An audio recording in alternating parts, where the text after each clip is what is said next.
தமிழகத்தை அதிர்ச்சியில் ஆழ்த்திய செய்தி. விஜயின் குடும்ப வாழ்க்கையில் புயலா. சங்கீதா ஹைகோர்ட்டில் டைவர்ஸ் மனு கொடுத்தாரா. உண்மை என்ன. இந்த வீடியோவில் முழு விவரம். இது வெறும் வதந்தியா. இல்ல உண்மையா. ரசிகர்கள் கவலைப்பட வேண்டுமா. கடைசி வரை பாருங்க. தமிழ் சினிமா ரசிகர்களை அதிர்ச்சியில் ஆழ்த்தும் தகவல் ஒன்று சமூக வலைத்தளங்களில் வேகமாக பரவி வருகிறது.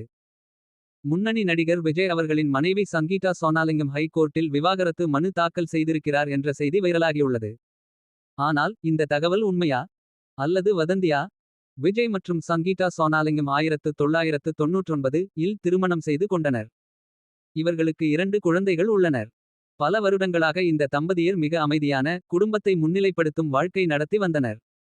டைவர்ஸ் மனு உண்மை நிலை என்ன. சமீபத்தில் சில யூடியூப் சேனல்கள் மற்றும் சமூக ஊடக பதிவுகளில் ஹைகோர்ட்டில் டைவர்ஸ் மனு என்ற தலைப்பில் செய்திகள் வெளியானது. ஆனால் தற்போது வரை ஹைகோர்ட்டில் அதிகாரப்பூர்வமான உறுதிப்படுத்தல் இல்லை. குடும்பத்தினர் தரப்பில் எந்த அறிக்கையும் வெளியிடப்படவில்லை. நடிகர் தரப்பில் இதுகுறித்து எந்த விளக்கமும் தரப்படவில்லை. இதனால் இது உறுதி செய்யப்படாத தகவல் அல்லது வதந்தி என்றே கருதப்படுகிறது. ஏன் இந்த செய்தி வைரல்.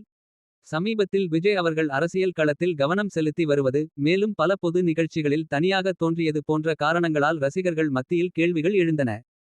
இதனை சிலர் தவறாக இணைத்து டைவர்ஸ் என்ற கதையை பரப்பியிருக்கலாம் என தகவல்கள் கூறுகின்றன. இந்த தகவல் அதிகாரப்பூர்வமாக உறுதி செய்யப்படவில்லை.